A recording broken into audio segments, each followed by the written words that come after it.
Oramos por tu palabra, Señor. Da gracia a Johnny, Señor.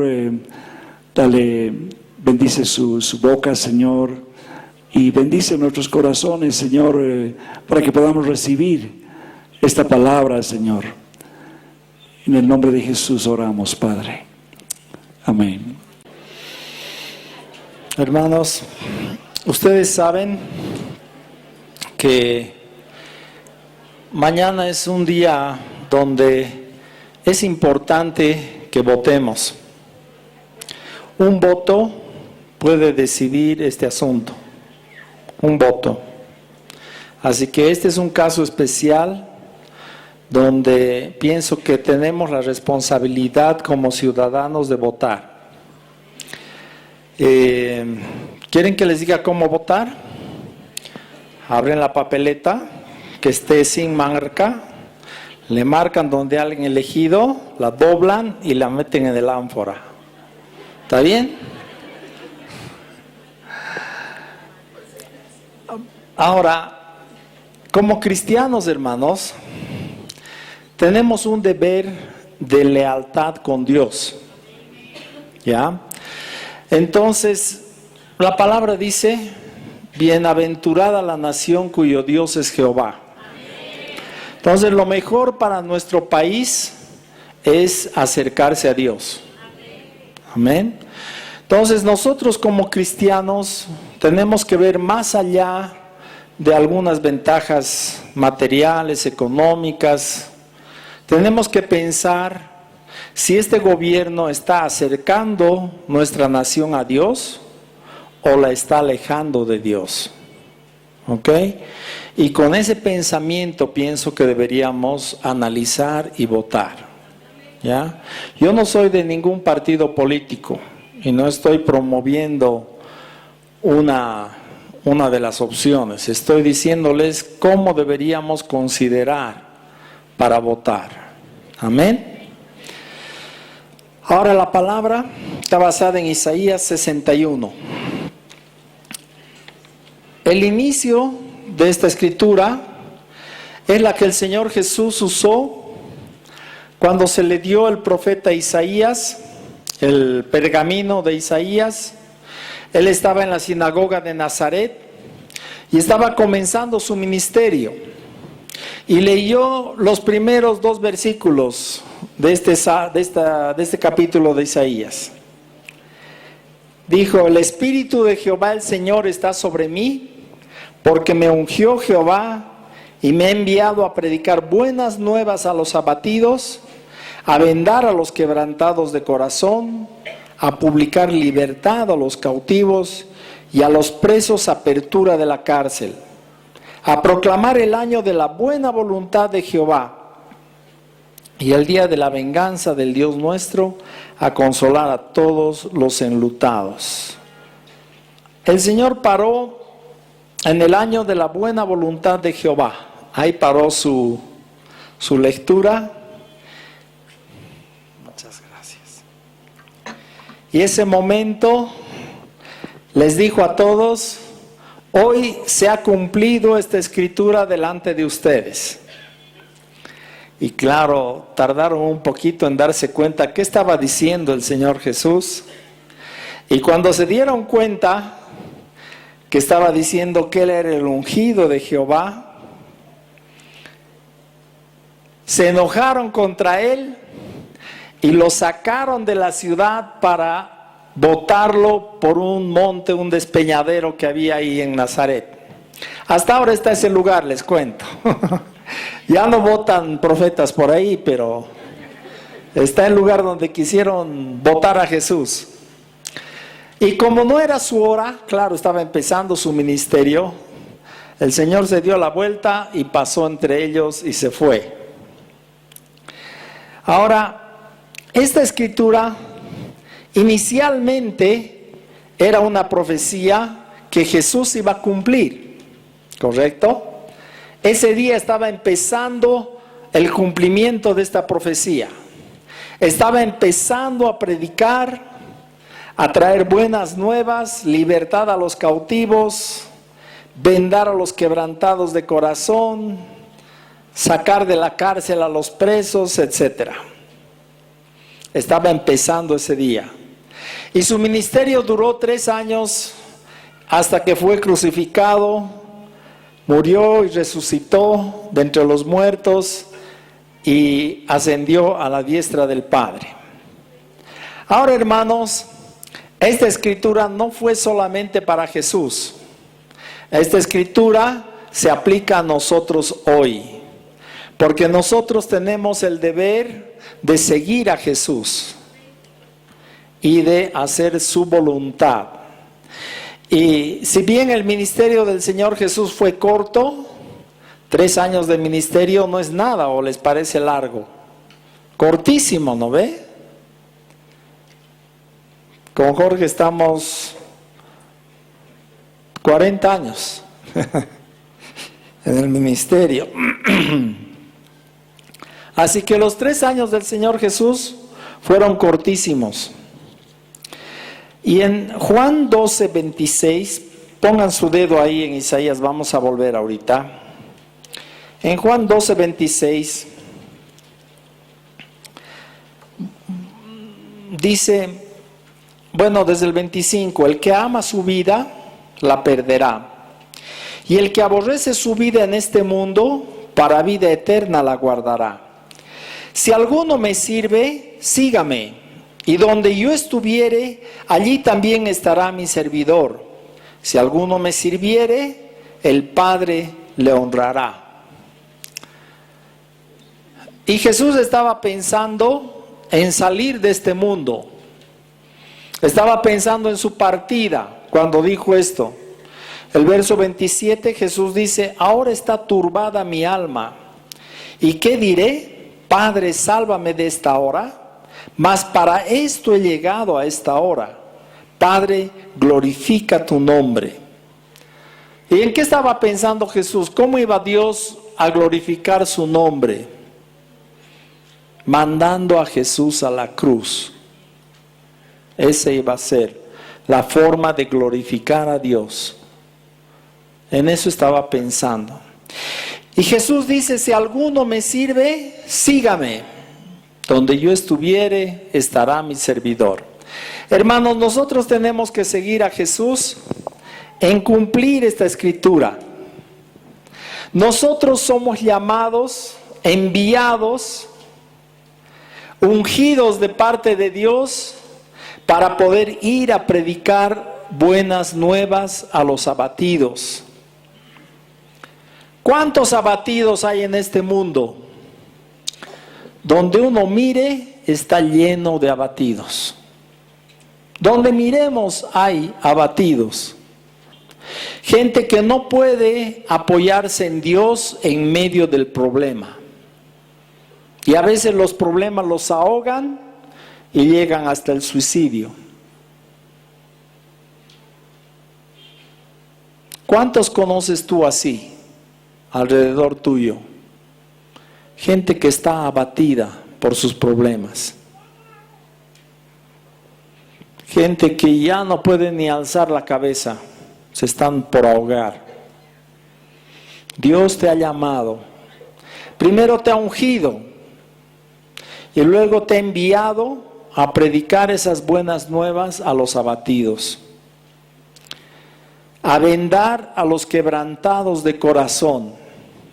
Bien fácil es juzgar, criticar, bajonear, como decimos. Vemos a alguien caído, decimos, es por su pecado, pues. ¿Verdad? Pues todo lo malo viene por el pecado, ¿no ve? ¿Qué de nuevo hay en eso? ¿Tú también pecas o no? ¿No ve? ¿O tú eres inmaculado? Dios también tiene que perdonarte a ti, ¿verdad? Entonces, hermanos, como personas que hemos recibido el perdón de Dios, lo normal es que nosotros también sepamos dar ese perdón. Sepamos vendar un corazón quebrantado. ¿Cómo se le venda? Porque a eso nos ha llamado Dios. ¿Cómo se venda un corazón quebrantado? Le haces saber que Dios ha perdonado sus pecados. Le hace saber que su peor problema no es el que está enfrentando aquí en la tierra. Su peor problema, el de la condenación eterna, ha sido ya resuelto por Dios en Cristo. Pareciera vil, pareciera torturante que a una persona que está pasando problemas, tú le digas, tienes un problema más grande todavía, más fatal que todos estos problemas. Pero la buena nueva es que ese tu peor problema, Dios lo ha resuelto en Cristo. Entonces puedes acercarte a Dios. Hermanos, lo que mejor venda un corazón quebrantado es que esa persona pueda relacionarse con Dios.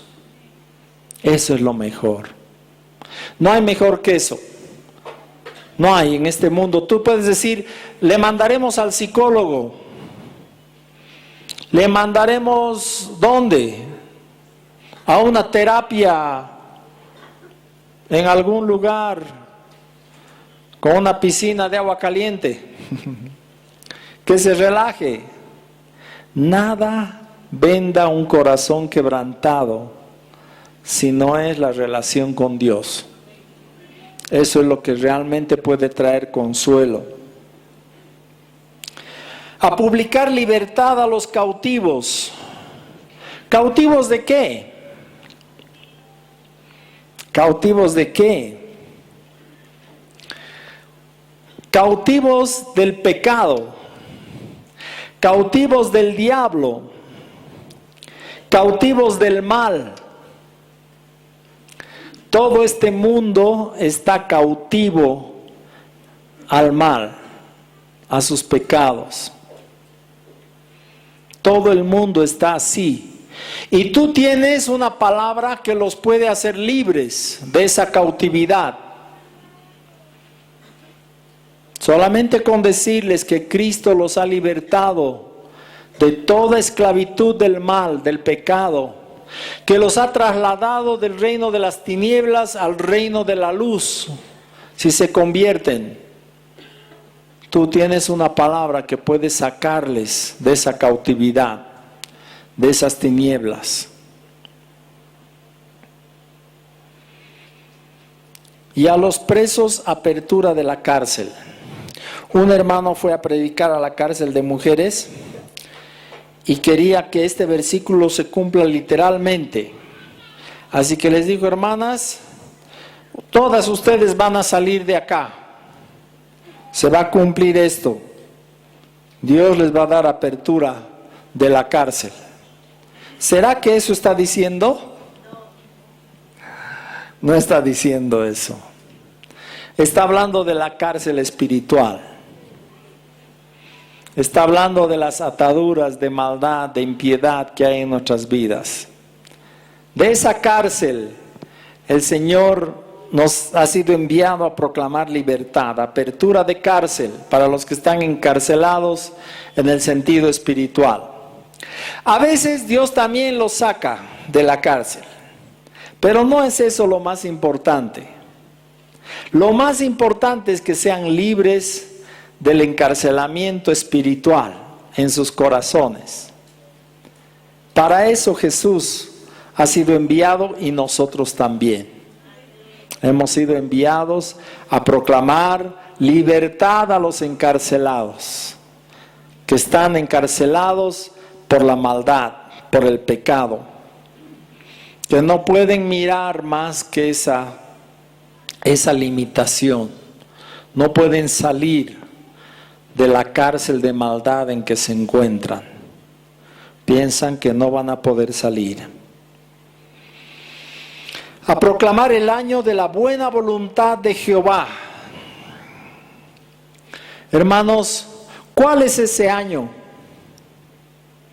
de la buena voluntad de Jehová?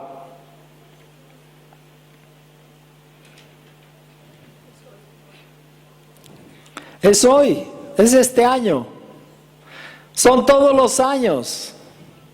La buena voluntad de Jehová en Cristo no ha cambiado ni va a cambiar. está a disposición del que cree. ¿Y quién les va a llamar a creer?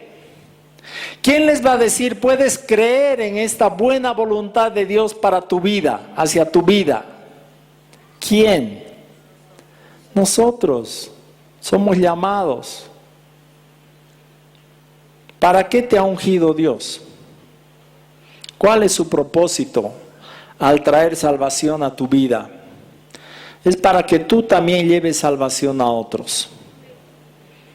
Tú también lleves la luz de Cristo a otras personas. El día de venganza del Dios nuestro, a consolar a todos los enlutados, a ordenar que a los afligidos de Sión se les dé gloria en lugar de ceniza, óleo de gozo en lugar de luto, manto de alegría en lugar del espíritu angustiado, y serán llamados árboles de justicia, plantío de Jehová para gloria suya. Esto inicialmente está hablando de Israel. Pero hermanos, ¿cuál es el pueblo de Dios hoy? Somos nosotros. La palabra dice que los verdaderos israelitas son los hijos de Abraham según la fe. Son los que son de la fe de Abraham. Esos son verdaderos israelitas. No son los que han nacido de papás judíos. Nosotros somos verdaderos israelitas. Y a nosotros nos está diciendo esto: que se nos dé gloria en lugar de ceniza, óleo de gozo en lugar de luto, manto de alegría en lugar del espíritu angustiado. Y seremos llamados árboles de justicia.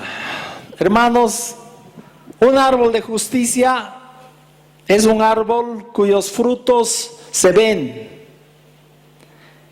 Y Dios espera que nosotros seamos árboles de justicia. Que la justicia se vea en los frutos de nuestra vida. No la injusticia, sino la justicia. Plantío de Jehová para gloria suya. Tú eres una planta para la gloria de Jehová. Con ese propósito Dios te ha ungido. Con ese propósito Dios te ha llamado. No cualquier plantita. Una planta que lleve gloria para Dios. Que cuando miren tu vida, el mundo glorifique a Dios. Y diga, aquí hay un verdadero cristiano. Puedo ver sus frutos. Puedo ver que su vida está glorificando a Dios. Sus frutos son frutos de justicia. No hace iniquidad. No hace injusticia. En su vida se puede ver que actúa correctamente, como si viviera delante de Dios. ¿Vivimos delante de Dios o no? ¿O solamente el domingo o el sábado, antes del referéndum, estás delante de Dios? No ve. Vivimos delante de Él. Un sacerdote oraba que cada día nosotros podamos experimentar más la presencia de Dios. Y creo que es una oración muy válida. Y nosotros también necesitamos cada día estar más delante de Dios. Yo no sé si hay algún momento del día donde tú te olvidas de Dios, donde Dios queda a un lado y estás preocupado de otras cosas. Pero esos momentos deberían ir desapareciendo de nuestra vida. Cada día más deberíamos estar delante de Él. Todo el tiempo. Desde que abres tus ojos hasta que los cierras y aún mientras duermes. Deberíamos estar delante de Él. Nuestro pensamiento debería estar ocupado de las cosas de Dios, en cómo exaltarle, cómo glorificarle. Si nos ponemos a pensar, hermanos, todos nosotros tenemos muchas razones por qué estar agradecidos con Dios. Muchas razones. Y esto es algo en lo cual debemos pensar. No debería ser solamente cuando alguien lo predica, no sé. Todo el tiempo deberíamos estar pensando y buscando razones para dar gracias a Dios. ¿Verdad? Hay muchas razones. Desde el principio hasta el final. Desde el principio de nuestra conversión y aún antes. Dios ha preparado el tiempo de nuestra conversión. Dios nos ha llevado a la verdad hasta que nos hemos convertido. Y yo les garantizo que de ninguno de nosotros ha sido fácil. No nos hemos convertido facilito. Al Espíritu Santo le ha costado quebrar nuestra dureza de corazón, abrir nuestros ojos de la ceguera espiritual, quebrantarnos, llevarnos al arrepentimiento hasta que reconozcamos nuestro pecado delante de Dios. Hasta que lleguemos al punto de rendirnos y entregarle a Él nuestra vida. ¿Tú crees que eso ha sido fácil? Quizás piensas que como ha sucedido en un momento, ha sido facilito. Pero Dios estaba ya trabajando en tu vida antes, mucho antes de que te conviertas. Tu conversión ha sido solamente el resultado final de la obra de Dios en tu vida. Jesús dice, nadie puede venir al Padre, nadie puede venir a mí si el Padre no le trajere. Dios te ha traído a Cristo. Y si Él no hubiera hecho esa obra, ahorita estarías, no sé, comprando algo para mañana.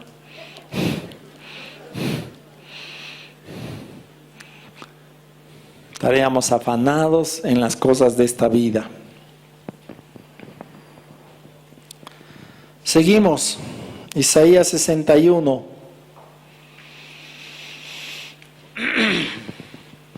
Verso 4. Reedificarán las ruinas antiguas y levantarán los asolamientos primeros. Y restaurarán las ciudades arruinadas, los escombros de muchas generaciones. Hermanos, el pecado destruye las vidas. El pecado destruye las relaciones. El pecado destruye los hogares. Y nosotros somos llamados a reedificar esas ruinas.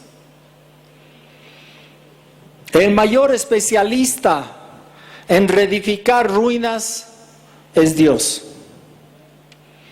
Y Él nos ha ungido para esto. Nos ha enviado para esto. No importa cuán destruido esté un hogar.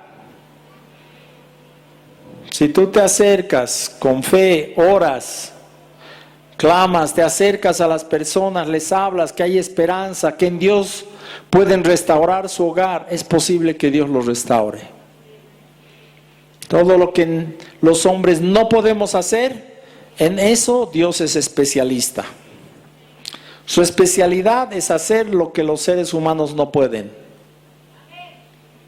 Y cuando un hogar está completamente destruido, Dios es especialista en restaurar. Pero nos usa a nosotros. No lo hace Él directamente, algún caso quizá. Pero normalmente usa a sus hijos para que vayan a traer una esperanza a esas personas. Para que vayan a decirles que tenemos un Dios todopoderoso que puede restaurar el hogar más destruido. Tenemos un Dios que no está limitado para restaurar.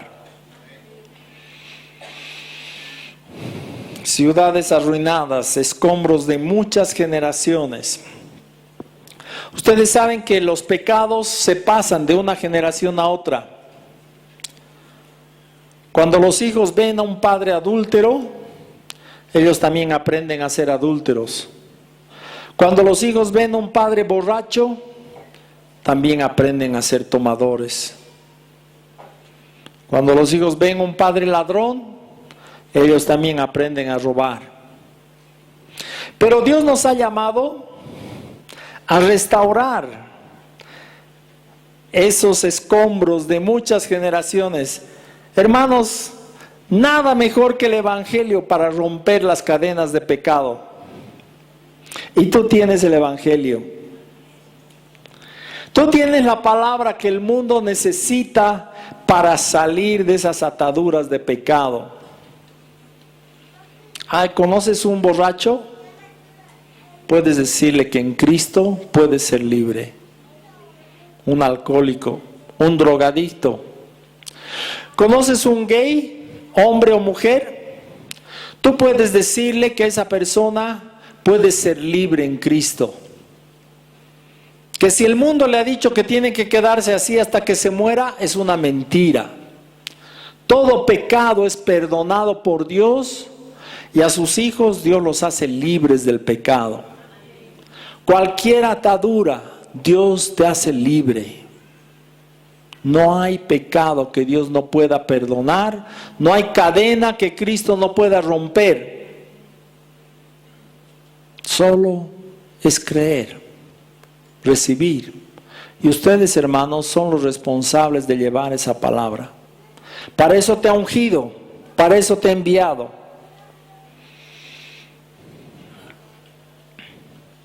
Verso 6. Vosotros seréis llamados sacerdotes de Jehová. Ministros de nuestro Dios seréis llamados. Comeréis las riquezas de las naciones y con su gloria seréis sublimes.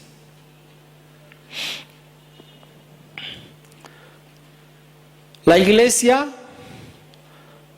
está conformada por sacerdotes de Dios.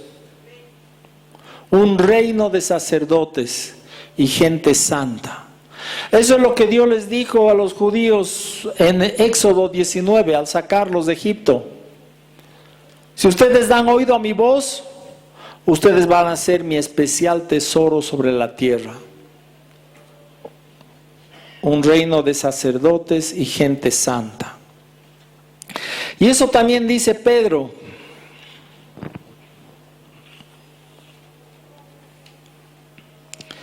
Vamos a volver a Isaías 61, pero vamos a Primera Pedro.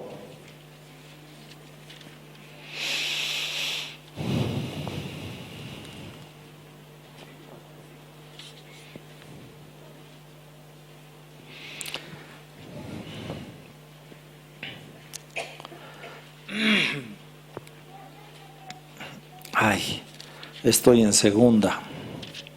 Con razón se había borrado la escritura.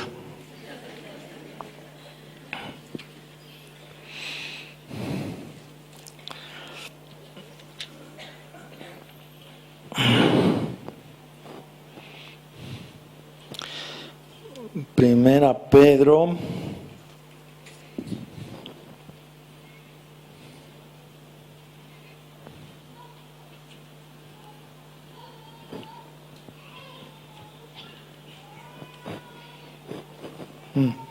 Capítulo 2. Capítulo 2 de Primera Pedro, verso 5. Primera Pedro 2, 5. Vosotros también como piedras vivas, sed edificados como casa espiritual y sacerdocio santo, para ofrecer sacrificios espirituales aceptables a Dios por medio de Jesucristo. Hermanos, nosotros somos llamados a ser un sacerdocio espiritual, un sacerdocio santo, para ofrecer sacrificios espirituales aceptables a Dios por medio de Jesucristo. ¿Cuáles son estos sacrificios aceptables? ¿Qué te estará pidiendo Dios? ¿Tienen idea? Primero, somos nosotros mismos. Lo que dice Romanos 12. Os ruego pues, hermanos, que presentéis vuestros cuerpos en sacrificio espiritual, santo, agradable a Dios, que es vuestro culto racional. El primer sacrificio no es algo que nosotros podamos darle a Dios, externo. No es que Dios quiere que te vayas a buscar un regalito para Él. El primer sacrificio somos nosotros mismos. Nosotros somos el sacrificio espiritual aceptable que Dios espera. Nuestra vida entregada a Dios.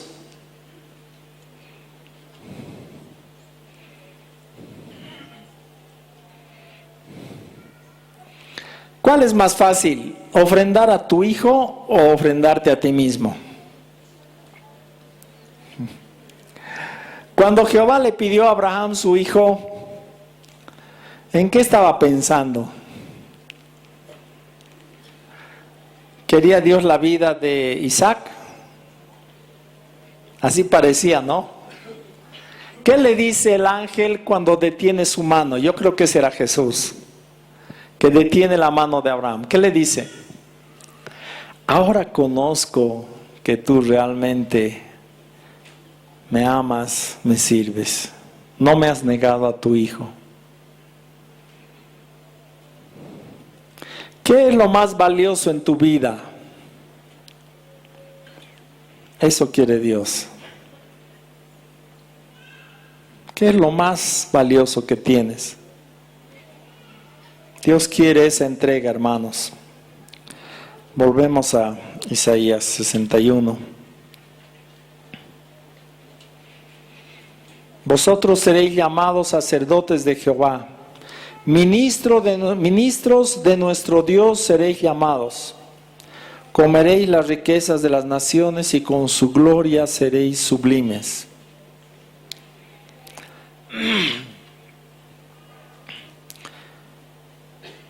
Literalmente se puede interpretar con la gloria de las naciones, pero creo que Dios está diciendo con la gloria de Jehová, porque eso dice en el verso 3, al final. Plantío de Jehová para gloria suya. Entonces Dios está pensando en su gloria, no en la nuestra. Y cuando dice van a ser sublimes, está hablando con la gloria de Dios. Cuando nosotros somos verdaderos sacerdotes de Dios, somos ministros de nuestro Dios, eso quiere decir sirvientes de Dios. Ministro es el que sirve, ¿verdad? A veces nuestra imagen de ministro es una jerarquía, una estatura a la cual somos llamados a subir. Pero el Señor Jesús dice, el que quiera ser el mayor entre ustedes, sea el que más sirva. En otras palabras, que se ponga de alfombra. ¿No ve? No coincide con la imagen que algunos piensan de ser llamados apóstol, reverendo. No se puede ser un gran siervo reverendo o un reverendo siervo grande. Es una contradicción. No se puede ser un gran apóstol siervo o un siervo apóstol, porque son contradictorios los términos. Cuando se usan así, cuando se usan para jerarquía, para marcar una jerarquía, es contradictorio. Porque ¿qué jerarquía tiene un siervo? Ninguna, pues. Por eso es siervo. Otra palabra es esclavo. ¿Cuál prefieren? No importa. Podríamos decir, somos esclavos de Cristo. Estamos para darle gusto a Él y no a nosotros mismos. Y lo hacemos no porque estamos obligados, sino por amor. Porque Él nos ha amado primero. Porque Él primero ha puesto su vida por nosotros. Ahora nos toca a nosotros poner nuestra vida por Él. Amén. En lugar de vuestra doble confusión y de vuestra deshonra, os alabarán en sus heredades, por lo cual en sus tierras poseerán doble honra y tendrán perpetuo gozo. Si pensamos en Israel, ¿verdad pues? Doble deshonra. Pensaron que podían enfrentar a los ejércitos que venían contra ellos, porque nunca Jerusalén había caído. Y pensaron que esa vez tampoco iba a caer. Jerusalén es la ciudad de Dios, ¿cómo pues? Aquí está el templo de Dios, ¿cómo va a caer? Pero Dios les dio una doble deshonra, porque le habían dejado a Él, le habían traicionado a Él con otros dioses. Entonces, en ese sentido, Dios le está diciendo a Israel: yo te voy a hacer que las naciones, delante de las naciones tengas doble honra y gozo perpetuo. Pero hermanos, yo he estado en Israel, hemos estado, no hay gozo perpetuo, no hay. Basta una bombita, basta una amenaza y ya está la gente temerosa y cubriéndose la cabeza. Este gozo perpetuo solo se cumple en la iglesia. Los que conocemos a Cristo podemos tener gozo perpetuo, porque nuestro gozo no depende de las circunstancias. El gozo que Dios ha puesto en nuestra vida es el resultado de nuestra relación con Él. Si quieres gozarte verdaderamente, gózate en el Señor. Encontrar gozo en tu relación con Dios. Eso vale la pena. Ese gozo vale la pena. Te pueden estar cortando tu cabeza y vas a morir sonriendo. ¿Verdad pues? ¿Qué dirían los de ISIS que están cortando cabezas ahora, cuando se encuentren con un cristiano que les sonría cuando le corten la cabeza? Porque tiene gozo en su corazón, que va más allá de las circunstancias. El gozo de Dios va más allá de lo que está pasando a tu alrededor. Puede estarse cayendo el techo y tú tienes gozo en tu corazón, porque sabes que Dios está contigo y tú estás con Él. Tendrán perpetuo gozo, porque yo Jehová soy amante del derecho, aborrecedor del latrocinio para holocausto. ¿Saben qué es latrocinio? Es cuando alguien roba para presentar sacrificio.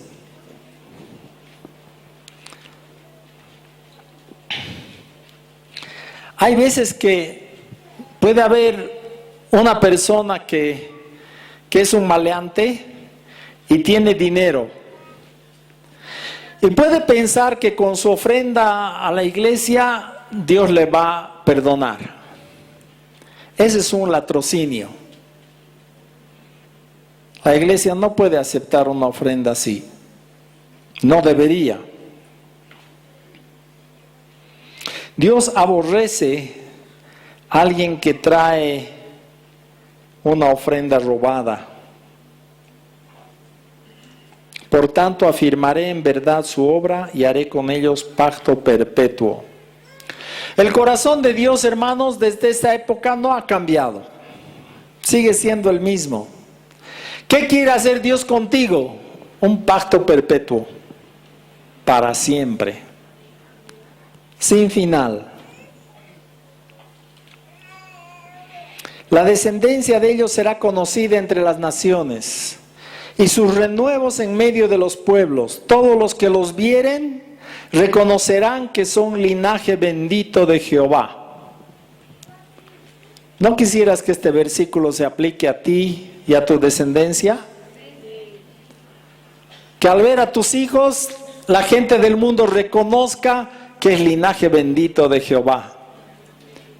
Digan, aquí hay marca de la santidad de Dios. Esta gente está consagrada a Él. Este es linaje bendito de Jehová. La bendición de Dios está sobre estas personas que han entregado su vida a Cristo. Se nota la diferencia. Se puede ver una diferencia con el resto de la gente. Linaje bendito de Jehová, porque han entregado su vida. Para esto nos ha ungido Dios, hermanos.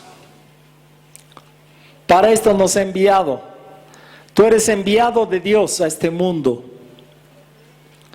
Ungido y enviado de Dios para ser testimonio ante las naciones.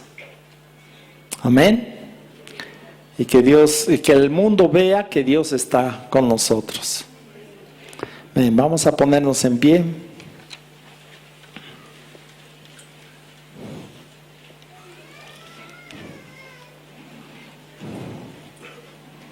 Vamos a orar.